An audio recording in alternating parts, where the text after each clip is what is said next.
नमस्कार दोस्तों, welcome back to news फटाफट चैनल। चलिए सुनते हैं आज की टॉप हेडलाइंस। असम सरकार ने छोटे चाय उत्पादकों के लिए बड़ी घोषणा की है। अब वे किसान पंजीकरण पोर्टल पर अपना रजिस्ट्रेशन कर सकेंगे और एक ही मंच के जरिए सरकार की अलग अलग योजनाओं का लाभ उठा सकेंगे। पश्चिम बंगाल में बढ़ते साइबर अपराधों को रोकने के लिए राज्य सरकार ने सभी थानों में साइबर सहायता केंद्र खोलने का फैसला किया है। सरकार का कहना है कि साइबर ठगी तेजी से बढ़ रही है और ग्रामीण इलाकों के लोग भी बड़ी संख्या में इसका शिकार हो रहे हैं। निर्वाचन आयोग ने टीएमसी के दोनों गुटों से अधिकृत हस्ताक्षरकर्ता को लेकर 6 जुलाई की शाम तक जवाब मांगा है। बागी गुट ने खुद को असली टीएमसी बताया है, जबकि ममता बनर्जी के गुट ने इस दावे को खारिज कर दिया है। भारत में अमेरिका के राजदूत सर्जियो गोड ने भारत और अमेरिका को स्वाभाविक साझेदार बताया है। उन्होंने कहा कि दोनों देश रक्षा तकनीक, निवेश और कई नए क्षेत्रों में लगातार सहयोग बढ़ा रहे हैं। अन्ना हजारे की 5 जुलाई से प्रस्तावित अनिश्चितकालीन भूख हड़ताल की चेतावनी के बाद महाराष्ट्र सरकार ने नए आरटीआई नियम 2026 को फिलहाल रोक दिया है। इन नियमों में आवेदन शुल्क बढ़ाने और अपील पर शुल्क लगाने जैसे कई नए प्रावधान शामिल थे। प्रधानमंत्री नरेंद्र मोदी 6 जुलाई से न्यूजीलैंड और ऑस्ट्रेलिया के दौरे पर रवाना होंगे। 9 जुलाई को मेलबर्न में उनके स्वागत के लिए बड़े स्तर पर तैयारियां चल रही हैं। मेलबर्न मीट्स मोदी कार्यक्रम के लिए बड़ी संख्या में लोगों ने पहले ही पंजीकरण करा लिया है। राम मंदिर दान पेटिका चोरी मामले में आरोपी अविनाश शुक्ला की 24 घंटे की पुलिस रिमांड मंजूर हो गई है। अब पुलिस उससे चोरी की रकम, बाकी पैसों और पूरे नेटवर्क को लेकर पूछताछ करेगी। अब तक पकड़े गए 8 आरोपियों में सबसे ज्यादा बरामदगी अविनाश शुक्ला के पास से हुई है। अयोध्या के राम मंदिर चढ़ावा चोरी मामले में नया मोड़ आ गया है। फैजाबाद बार एसोसिएशन के वकीलों ने ट्रस्ट के महासचिव चंपत राय, अनिल मिश्रा और गोपाल राय के खिलाफ शिकायत देकर पूरे मामले की निष्पक्ष और पारदर्शी जांच की मांग की है। वकीलों का कहना है कि मामले में हर स्तर की भूमिका की जांच होनी चाहिए।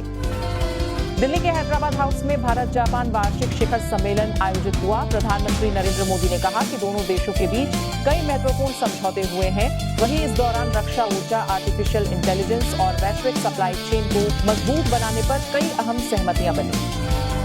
वित्तीय वर्ष 2027 के पहले 2 महीनों में केंद्र सरकार का राजकोषीय घाटा बढ़कर 1,62,000 करोड़ रुपए हो गया है। रिपोर्ट के मुताबिक ज्यादा सब्सिडी, ब्याज भुगतान और कम राजस्व बढ़ोतरी इसकी बड़ी वजह है।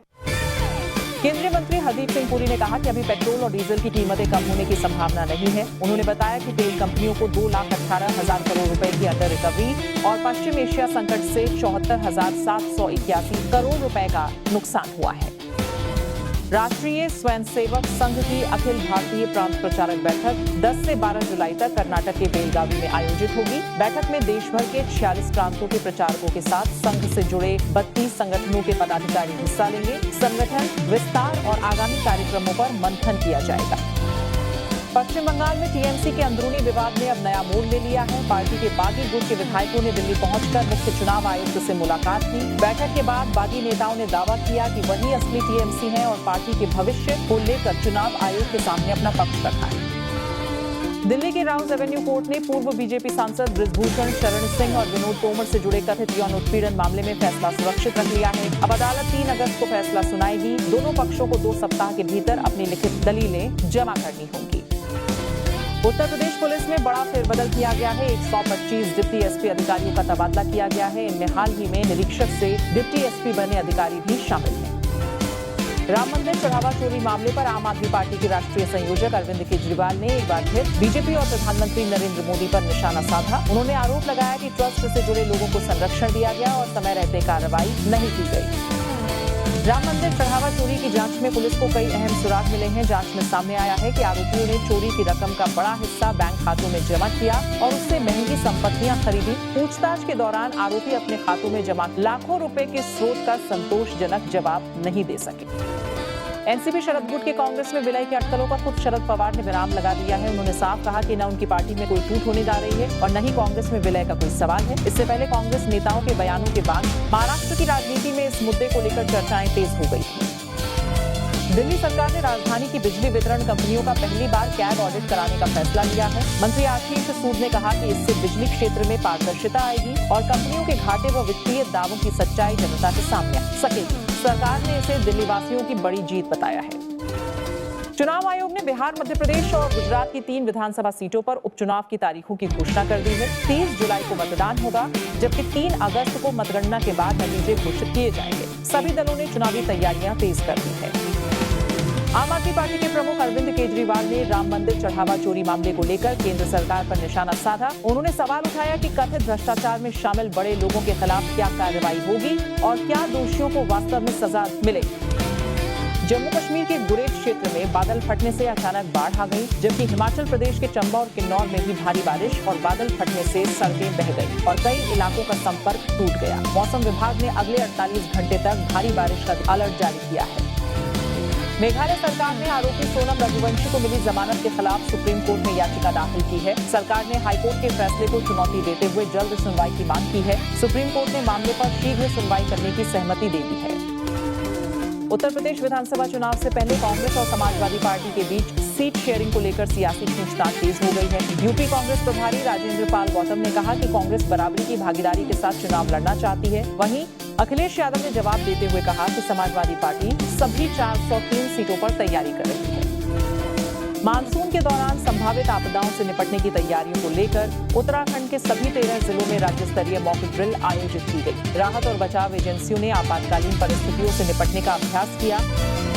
मुंबई, अंधेरी, नवी मुंबई और संभाजीनगर समेत कई इलाकों में मूसलाधार बारिश से जलभराव की स्थिति बन गई। कई सड़कें पानी में डूब गईं, यातायात प्रभावित हुआ और दफ्तर जाने वाले लोगों को भारी परेशानी का सामना करना पड़ा।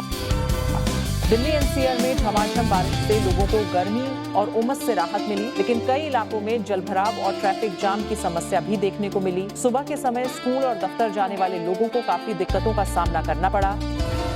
उपराज्यपाल मनोज सिन्हा ने जम्मू के बेस कैंप से अमरनाथ यात्रा के पहले जत्थे को हरी झंडी दिखाकर रवाना किया।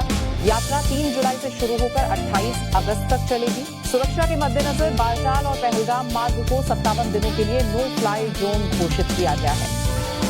पश्चिम बंगाल में अतिक्रमण के खिलाफ अभियान लगातार जारी है। दक्षिण 24 परगना जिले में टीएमसी के पूर्व विधायक शौकत मुल्ला के बेटे के कथित अवैध निर्माण पर बुलडोजर कार्रवाई की गई। प्रशासन का कहना है कि सिंचाई विभाग की जमीन पर कब्जा करने के लिए निर्माण किया गया था, जिसे हटाया गया है।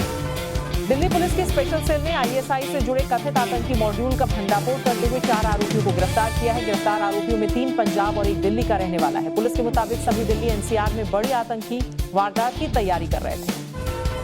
बिहार के मुख्यमंत्री सम्राट चौधरी ने पटना मेट्रो परियोजना के मलाही पकड़ी मेट्रो स्टेशन का उद्घाटन किया। उद्घाटन के बाद उन्होंने मेट्रो में सफर भी किया और अधिकारियों के साथ परियोजना की प्रगति का जायजा लिया। सरकार का कहना है कि इससे राजधानी में सार्वजनिक परिवहन व्यवस्था और बेहतर होगी। कर्नाटक के बेंगलुरु में पत्थर की खदान में बड़ा हादसा। चट्टान का विशाल हिस्सा ढहने से बिहार के 7 मजदूरों की दर्दनाक मौत हो गई। कई अन्य मजदूरों के मलबे में दबे होने की आशंका के बीच राहत और बचाव अभियान चलाया गया। शासन ने हादसे की जांच के आदेश दिए। अयोध्या लखनऊ हाईवे पर भीषण सड़क हादसा। सड़क किनारे खड़े ट्रक में तेज रफ्तार स्कॉर्पियो जा भिड़ी। हादसे में एक ही परिवार के 3 लोगों की मौत हो गई, जबकि 4 अन्य गंभीर रूप से घायल हो गए। नई रक्षा अधिग्रहण परिषद की बैठक में राफेल और तेजस के लिए hammer missile, Verba air defence system और स्वदेशी एंटी टैंक मिसाइल समेत कई बड़े रक्षा सौदों को मंजूरी मिल सकती है। इससे सेना, वायुसेना और नौसेना की ताकत और रक्षा क्षमता और मजबूत होगी। ऐसी ही डेली न्यूज़ अपडेट्स के लिए चैनल को लाइक करें, शेयर करें और सब्सक्राइब करना ना भूलें। Thank you.